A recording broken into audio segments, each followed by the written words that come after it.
Hello दोस्तों, welcome to Dharma IAS BPS YouTube channel. दोस्तों, BPSC की एग्ज़ाम बहुत ही नज़दीक आ चुकी है। आपका एग्ज़ाम का जो डेट है वो 12 तारीख को है, मतलब 12 फरवरी को आपका एग्ज़ाम हो जाएगा। तो उस समय से अगर आज के बीच अगर आप तुलना करेंगे, सापेक्ष देखेंगे, तो आपके पास अधिकतम 30 दिन की टाइम बचा हुआ है और इस 30 दिन में ही आपको अपनी तैयारी को पूरी तरह कर लेना है। तो इसके लिए क्या करना होगा? इसके लिए आपको जो भी कोर एरिया है उस पे फोकस करना होगा और जब आप कोर एरिया पे फोकस करेंगे तभी आपकी तैयारी 30 दिनों के अंदर हो पाएगी। तो मैं आपको हर सब्जेक्ट का जो भी कोर एरिया है, जो भी इम्पॉर्टेंट पॉइंट है या टॉपिक है, उसका हम आपको बिंदुवार क्रम में बताने का प्रयास करेंगे और इसके बाद हम इसका अलग से पीडीएफ या वीडियो बनाकर भी मैं आपको दूंगा, जिसके माध्यम से आप तैयारी कर सकते हैं। तो चलिए देर नहीं करते हैं और आपको हम बताते हैं कि सबसे पहले हम इतिहास का लेंगे, जैसे बीपीएससी पीटी महत्वपूर्ण टॉपिक। अब दोस्तों, इतिहास एक बहुत ही बड़ा फैक्टर है बीपीएससी एग्ज़ाम के लिए। लगभग 35 क्वेश्चंस आते हैं इतिहास से। तो सबसे बड़ी दिक्कत होती है कि इतिहास इतना बड़ा सब्जेक्ट है और क्या पढ़ना है क्या नहीं, इसे समझने में बहुत दिक्कत होती है और अधिकांश जगह आपको पूरी किताब दे दिया जाता है नोट्स के तौर पे, पढ़ते रहिए। बट यह नहीं बताया जाता है कि एग्ज़ाम के दृष्टिकोण से इम्पॉर्टेंट क्या है। दिक्कत यही आती है। तो दोस्तों, मैं आपके समक्ष इस समस्या का सॉल्यूशंस करने आ चुका हूँ और यदि आपने मेरा वीडियो को फॉलो किया तो मैं दावे के साथ कह सकता हूँ कि आप 110 क्रॉस कर जाएंगे, 110 प्लस स्कोर करेंगे आप। चलिए शुरू करते हैं। इतिहास में क्या पढ़ना है क्या नहीं। सबसे पहले प्राचीन इतिहास को लेते हैं। सिंधु घाटी सभ्यता, वैदिक सभ्यता, जैन धर्म एवं बौद्ध धर्म, मौर्य काल, गुप्त काल। इन टॉपिकों को अगर आपने अच्छे से कर लिया तो प्राचीन इतिहास से आपका क्वेश्चंस नहीं छूटेंगे। अपवाद स्वरूप एक आध छूट जाए, बट अधिकांश क्वेश्चंस आपको इन्हीं टॉपिक को करने के बाद बन जाएंगे। अब चलिए बात करते हैं मध्यकालीन इतिहास की। दिल्ली सल्तनत पहला इम्पोर्टेंट, और दिल्ली सल्तनत में भी कौन सा राजा इम्पोर्टेंट है? तो सबसे पहला जो है वह है इल्तुतमिश, अलाउद्दीन खिलजी, मोहम्मद बिन तुगलक, फिरोज तुगलक। अब बात करते हैं मध्यकालीन इतिहास के ही मुगल काल में। मुगल काल एक बहुत बड़ा चैप्टर है, बट वहाँ कौन कौन सा इम्पोर्टेंट है और क्वेश्चंस कहाँ से आते हैं यह समझना बेहद ज़रूरी है। तो उसमें सबसे इम्पोर्टेंट है बाबर, जहांगीर, अकबर, औरंगजेब। अब आइए आते हैं मॉडर्न हिस्ट्री। आधुनिक इतिहास में यूरोपियों का आगमन बहुत ही इम्पॉर्टेंट टॉपिक है। यहाँ से क्वेश्चंस आने का चांस हमेशा बना रहता है, चाहे कोई भी एग्ज़ाम हो। दूसरा टॉपिक क्या है? जनजातीय विद्रोह। जनजातीय विद्रोह में वैसे तो सारे इम्पॉर्टेंट हैं, बट यदि अगर आप सिलेक्टेड दृष्टिकोण से देखिएगा तो बिरसा और संथाल बहुत ही इम्पॉर्टेंट है, ना सिर्फ पीटी के लिए बल्कि मेंस में तो यही दोनों से क्वेश्चंस बार बार आपको रिपीटेशन के तौर पे देखने को मिलते हैं। अब आगे बढ़ते हैं। 1857 का विद्रोह, यह बीपीएससी की पीटी के लिए बहुत ही हॉट टॉपिक है।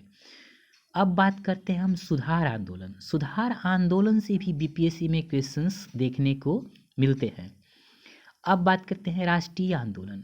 राष्ट्रीय आंदोलन में कुछ बहुत ही इम्पोर्टेंट टॉपिक है जहाँ से आपको करना बेहद ज़रूरी है, क्योंकि यहाँ से 2-4 क्वेश्चंस हर बार देखने को मिलते हैं। तो यहाँ आपको घबराने की बात नहीं है, मैं इस पे अपना एक वीडियो बनाकर डाल दूँगा आप उसको देख लीजिएगा, आपका काम हो जाएगा। अब बात करते हैं प्रमुख सुधारों का। देखिए, प्रमुख सुधार तो ऐसे बहुत है, बट सबसे ज़्यादा जहाँ से क्वेश्चन आने का चांस होता है वह 3 है। एक 1909, दूसरा 1919, तीसरा 1935। यदि आप इन तीनों को कर लेते हैं तो मुझे नहीं लगता कि आपका क्वेश्चंस छूटेंगे, बट इसको ज़रूर कर लेना है। हाँ, यदि आपके पास टाइम बचते हैं तो और भी एक्ट आपको कर लेना चाहिए, मैं आपको वीडियो के माध्यम से बता दूंगा। अब बात करते हैं राष्ट्रीय संघर्ष में। राष्ट्रीय संघर्ष में कौन कौन सा इम्पोर्टेंट टॉपिक है?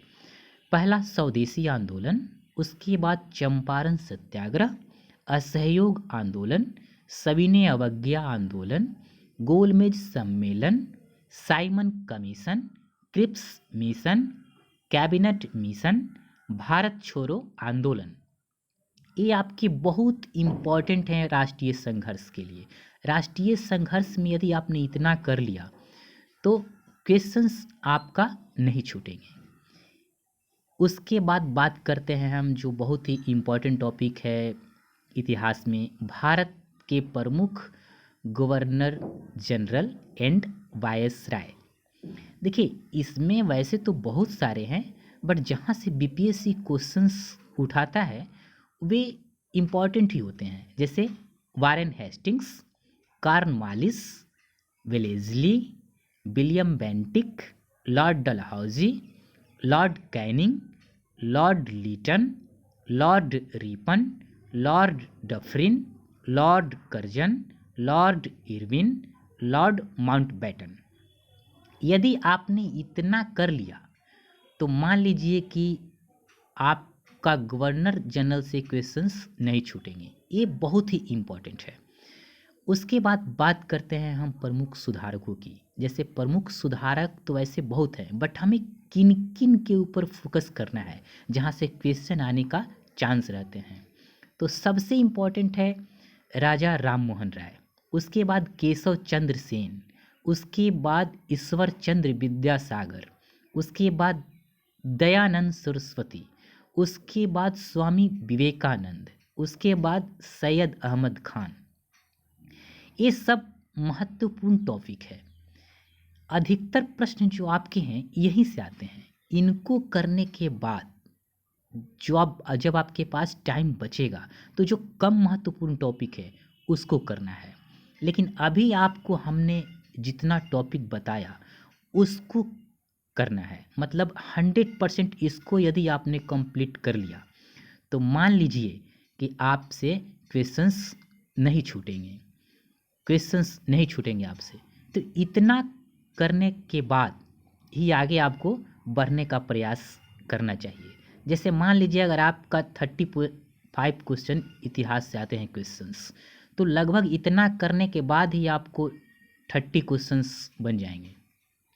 और जब 30 क्वेश्चन बन जाएंगे तो 5 क्वेश्चंस के लिए आप ज़्यादा टेंशन आपको नहीं लेना है, क्योंकि आपके पास एक तो टाइम लिमिट है, अभी 30 दिन है।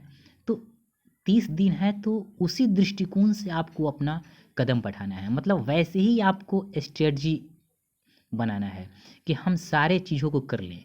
और एक चीज़ और, सिर्फ इतिहास ही तो करना है नहीं, polity, geography, economics, current affairs, Bihar special, सारे करने हैं आपको।